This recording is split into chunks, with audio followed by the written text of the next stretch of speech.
confusing to people is the whole Fight Pass thing. So I think we did a bad job of messaging it, not only to, you know, the fans, but also to our fighters. You know, I heard Gustafsson said yesterday, I'm a little bummed out. I went from pay-per-view to Fight Pass. First of all, the fight is here in the UK. The fight is being distributed to 350 million possible viewers, okay, throughout the world. This fight is available in Canada, Brazil, Mexico, Bolivia, Chile, Ecuador, Paraguay, Peru, the Dominican Republic, Venezuela, the Philippines, Australia, Mongolia, India, New Zealand, the UAE, Abu Dhabi, and all of those countries down there. In the UK, the entire card will be on BT Sport, okay? The entire card, and the main event for the first time ever here will be on Channel 5, Open TV to everybody. The main event will be. We're in Ireland, Sweden, Denmark, Norway, Croatia, and Israel. All of those countries on television, 350 million homes. The Americans have to pay for it on Fight Pass. So the reason that this happened is we added 10 more fights. We went to Fox and tried to see if Fox would pick up these 10 more fights, and they didn't. So that's why we put these on Fight Pass. So why didn't they pick it up? Why what? Why didn't Fox pick it up? They don't know, you know, they create their budgets at the beginning of the year, and it wasn't in their budget to pick up these fights. You know, not to say they don't pick them up later or whatever could happen with the deal, but that's what happens. So it's either nobody gets to see them or you put them on Fight Pass. So I hope that clears up some of the questions about Fight Pass. And like, this thing was only, and anybody else in the rest of the world and countries I didn't call, that I didn't say a minute ago, they get it on Fight Pass too. Which, of course, all these people in other countries are pumped to pay for it on Fight Pass, whereas the Americans who are used to getting these fights for free, some of them are a little twisted. But whatever. What you guys have done differently in terms of getting the message out? I mean, good question. Yeah, I mean, we did. We had that press conference, but even at that press conference, you know, we talked about Fight Pass, what it is, what it's going to be, but I don't know if we really explained, you know, how many other countries this would be in on some form of television. I think the day you launched it, you didn't have a plan of deal. And you might be right. Yeah. You might be right. I don't remember, but you're probably right. So what else? Yesterday it was announced that UFC Sweden 3 will be on October 4th, the same day as the UFC Fight Night in Canada. Is that correct? Those two events on the same day? That is true. Right? That is true. On that event, are we going to see Alexander on that card? And is it going to be a title fight? Yeah, I don't know about that. I mean, we got to see what happens tonight. Tomorrow night. Yeah. I love your optimism in him winning tomorrow, but we'll see what happens. We'll see what happens with him, and obviously, you know, we'll start building that card as it gets closer. But is it a possibility in a long-term way to see a title fight in Sweden? Yeah, well, I was talking about that earlier today. Yeah, it's absolutely a possibility that we could do that fight in Sweden. I mean, it would be huge. But the problem is that the time difference between the United States and, you know, obviously when we do big fights like a Jones Gustafsson type fight, we like to do it in Las Vegas. Vegas is always a great place for everybody to go. It's you know, it's a lot easier to do really big fights there. But again, I'm not ruling out that we wouldn't do it up in Sweden. How do you think the fight goes tomorrow then? Both great stand-up guys. You know, Mantle was in the best shape I've ever seen him in today at the weigh-ins. He looked better than I've ever seen him. And Gustafsson is a beast, so we'll see. I don't know. Did you miss London? Is it nice to be back to London? It is nice to be back to London. It's nice to be back to London when there's good weather here. I like this. This is a serious change of pace. What's taking you so long? Well, we've been back here. I just haven't been back here. I've been a little busy. That's what I'm talking about. Why have you been back here? Well, we're in this position now where last month I was on the road for like 3.5 weeks straight, you know, and then when you get back into the office, I have work to do too, you know, catching up with the team and doing things that need to be done. It's tougher for me to travel as much as I used to.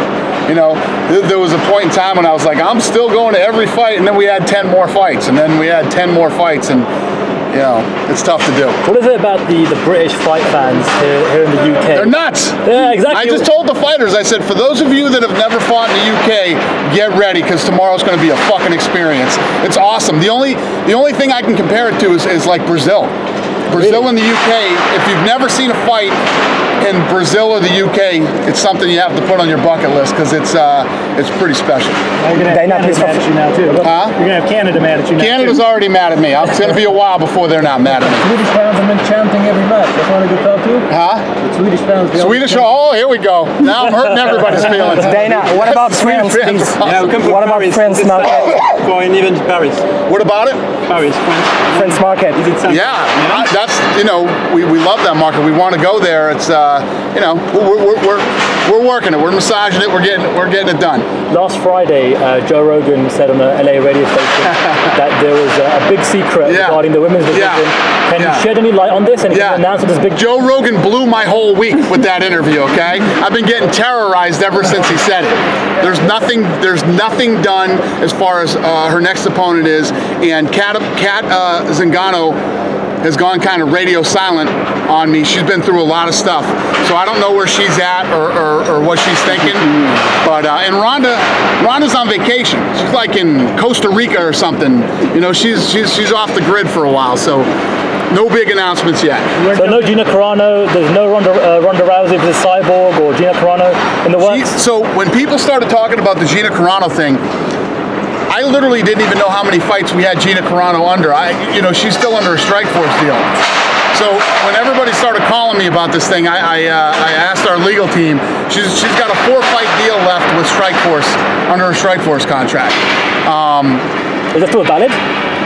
Yeah. I mean, when you go on a hiatus, whether you're injured or semi-retired or whatever, yeah, you're still under contract. If you come back, you're still under contract with us. So she is under contract with us, but I have no plans right now. If she wanted to fight for you in the UFC, would you make that fight happen? If she wanted to fight in the UFC, yes, of course. If Gina Carano wanted to fight in the UFC, we would definitely do it. Would you give her an immediate title shot? I think that's what a lot of is that people the question? Well, that's what people like. Guys, I have no idea. You know, I have literally avoided every conversation about this since Joe Rogan went on the radio show, and you know, speculation was Gina Carano, and you know, I don't know. Have you talked to Joe about it? I mean, yeah, I did. I said thanks, Joe. Where's you getting this from? Is this just Joe being Joe and like? No. Joe doesn't just go out and start making shit up, you know. But he never said Gina Carano was coming to the UFC. He never said that. Have you spoken to Nate Diaz, Dana? I have not. What did you make of his tweet? What did he tweet? He said that he basically wants to be released from his UFC contract. Really? Yeah. He hasn't called me. Would you? Is that how we do these things? You tweet? Apparently so. But if he asks you, if he gets on the phone and calls you and asks to be released, would you release him? The answer would be no. He just signed a new contract that he was happy with a month ago. What do you make of behavior like that from fighters on Twitter when they kind of say something controversial like that? I don't think that's definitely not controversial for the Diaz brothers. That's called normal. But no, you know, it's listen, I got 500 guys under contract, and there's always something. Every day when I wake up, there's something. What's been the fallout from the whole TRT thing in terms of what you guys have to deal with in the office? The fallout has been zero. ESPN, as usual, you know, they like to embellish shit. First of all, we have 500 guys under contract. Now that this new thing has come in and TRT is banned, 5 guys can't take TRT out of 500. 5 guys had exemptions. They made it sound like it's rampant throughout the MMA world. You know what I mean? If 5 guys is rampant, what? Say it. Say it. What's been? How about you and Vitor specifically? You defended, you know, him being on it because it was legal, and there was some controversy over whether or not. Well, here's the other thing. Here's the other thing ESPN said in their story. When Dana White was has talked about this in the past, he was flip-flop. I never fucking flip-flopped. Ever did I flip-flop. I said right off the bat, I don't like it. We shouldn't use it. You know, I get it. It's science. I even said it's a loophole in the system. what happens is you have science goes out there and they create this thing where men, as they get older, get lower testosterone, and they can build your testosterone back up. But of course, you're always going to have fucking guys that, well, if this much brings me back to normal, where does this much take me, right? That's always going to happen if you have a loophole like that in the system. I've been the guy who's been vocal about it and said it should go away, it should go away, it should go away. And if you don't think that had a huge impact on why it went away, you're crazy. So the whole ESPN, that thing was such a sham. That story was such a sham, and of course they ran the shit out of it, you know, because it's negative. Half of it wasn't true, or was just embellished. You know, it's rampant throughout MMA. 500 guys, five guys can't have exemptions now. That's rampant. Do you think? So what were you asking me about Vitor? Do you think he'll be able to come back without it? First of all, I mean, he's one of the guys that said, I absolutely have to have this to be able to compete. Right. And then he falls off the card and says, okay, well, I'll just cycle off it and then I should be fine. Yeah. Chad also said that. With endocrinologists, there are other ways of getting your testosterone. Who knows what's going to happen? And at the end of the day, I don't give a shit. I don't care. If you need that stuff to perform and compete, you probably shouldn't perform or compete anymore. You know what I mean? Have I flip-flopped ever on my stance on this stuff? It goes away. I don't give a shit. Not my problem. And that fight, the whole Vitor thing, that battle's not my battle. That's Vitor's battle. Peter Belfort claimed that he still is next in line for title shot in middleweight. Is that correct? Claims that he's still what? That he's next in line. Sure, he's still in line. You know, that doesn't take him out of line at all. So I mean, the fights he's won. And I can tell you this, Vitor Belfort, every time he was tested by us, was within his levels. He was where he was supposed to be. And I also told you guys that we were going to test the shit out of him, and we did. And he was always within his levels. I don't like cheating, whether it's with drugs. I don't like fighters getting ripped off by referees. I don't like fighters getting ripped off by judges. I don't like any of that. I like a fair playing field and everybody to, you know, everybody's given the opportunity and everything should be fair. That's why I've been screaming and yelling about athletic commissions getting the right judges and refs, and I could care less if TRT goes away. Government, you know, there's a loophole that was there, and now it's gone. Were you taken by surprise when the assembly, or the commission, voted on the council, voted that day? Nope. Did you know it was coming? No, I didn't know it was coming, but I've been given a lot of heat. I've been talking about it nonstop, that it's bullshit and it should go away. So no, I wasn't shocked when they did it. And I'll tell you this too. You know, you guys have heard me rip Nevada many, many times. Nevada's done a fantastic job.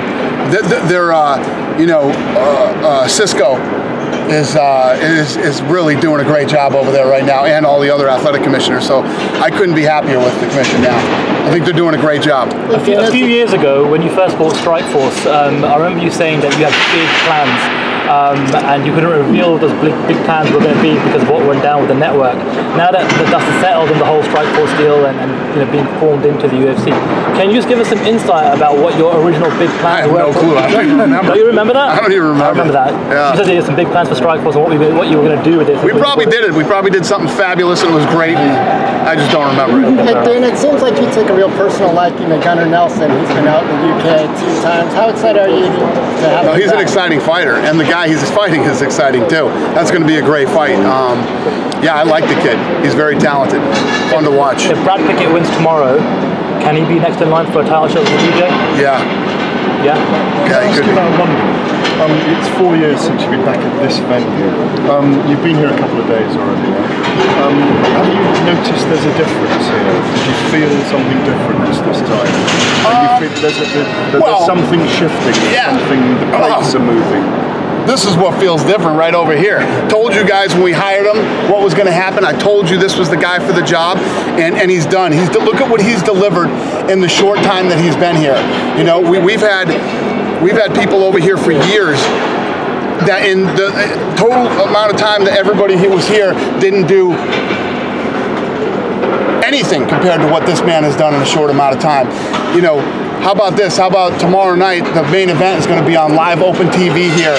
You know how huge that is? I mean, we had such a hard time trying to get a pay-per-view deal here. This guy gets it on free TV. The deal he just did down in UAE, the stuff he's doing in Europe right now. The guy's a rock star and has hit the ball out of the park. If I said that the chess pieces feel in place now, would that be the right? No doubt about it. He has lined this thing up to be a huge success now. This is what we've been waiting for since 2002. Everything we wanted to do since 2002, he has done. And how long have you been with us? 17. In 17 months, that's what this guy has delivered.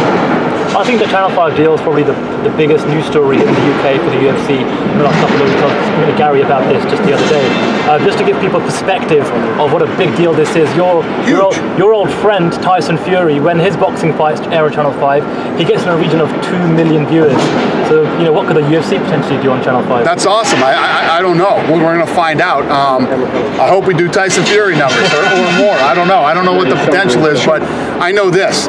Every country we've gone into, when we've been able to secure a free TV deal, it's been a home run. But surely the double-pronged attack is the fact you've got a subscription deal with one channel, and the terrestrial network as well. Both and together.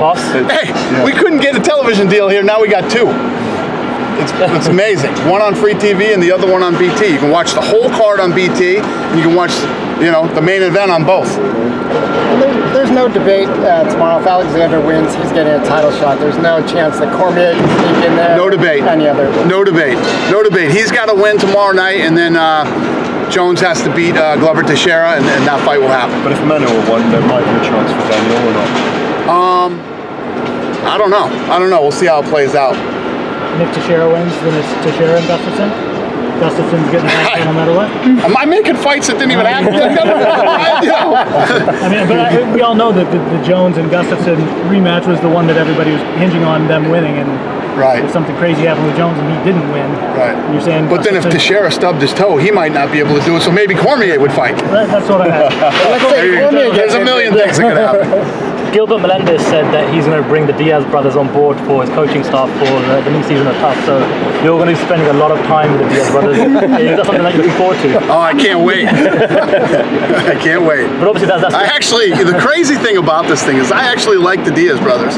You know, are they nutty as hell? Yes, they are. I like both of them, you know, and they're fun to watch fight. Do you have a location yet for the Chael Vanderlei fight? I mean, we know it's May 31st, we know it's Brazil. Do you guys have a city for it yet? Working on it. Working on it? And then secondly, Berlin was announced for the same day, so we know at least 2 different times this year we're going to have 2 events on the same day. So you guys are trying to kill us, is what it comes down to.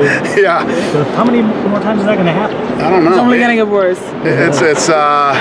I don't know. Hopefully not too much. Fascinating to hear with that as well, because we've got a big boxing match at Wembley Stadium now as well, that it's been mentioned that you're going to stagger one UFC event, leave a gap for boxing fans to watch that fight, and then a few hours later you'll get the other event. Is that true? That's absolutely true. If you time it just right, which I think the networks are working on right now, you can watch from 6 o'clock in the evening till 6 o'clock in the morning. You'll have a world title boxing match sandwiched between 2 events, one in Brazil and one in. Is that a bad thing? That's a good thing. That's a good thing, right? Yeah. Question. Probably. Could there come a time when you actually buy the boxing event as well and show all of those things on the Fight Pass, for example? Anything is possible. Anything is possible. But if you're a fight fan, that's not a bad thing. That's a good night. It's a great night. Could you follow the WWE network and one day have all of your pay-per-views as part of the Fight Pass subscription? I don't know. You know, we'll have to see what Fight Pass does and where it goes. It has exceeded our expectations. You know, we didn't know what we were going to do when we launched this thing. We had an idea when it was free.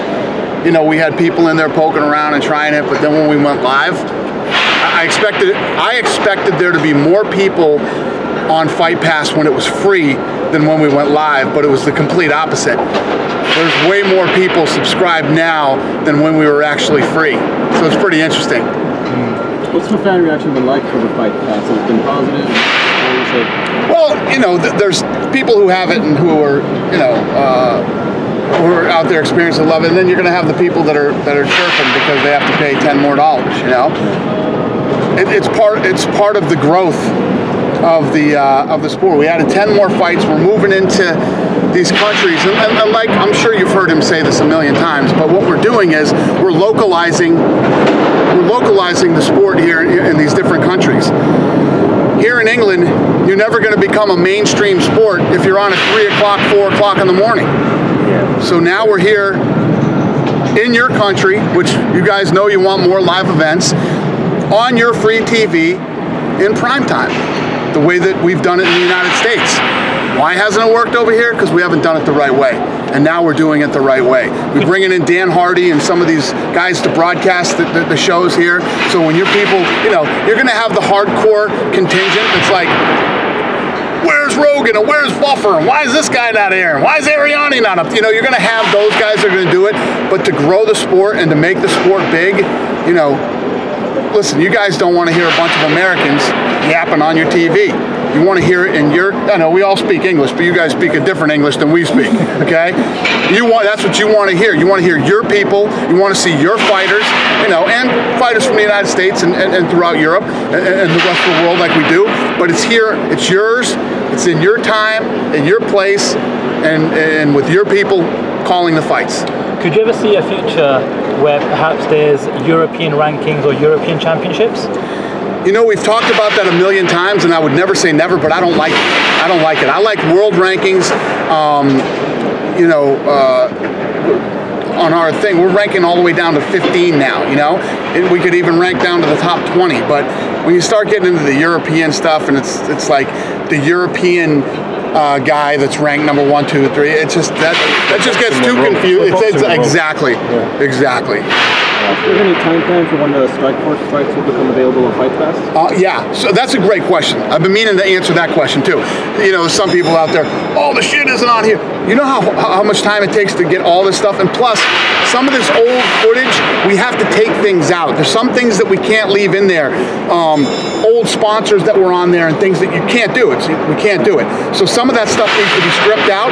We're working on it. The great thing about Fight Pass is it's only going to get better and better and better because more and more content is going to be loaded up on there. Do you have some kind of estimate of like maybe months? As soon as possible. I mean, there's literally, as we're standing here talking, there are guys cranking in Los Angeles and Vegas working on that right now as we speak. Will you always travel? Yes, I will always travel. That will never, I don't know if I can do every fight, but I'll do as many as I can. I love coming to the fights. I love the weigh-ins. I love the fights, so I'm going to do it as much as I can.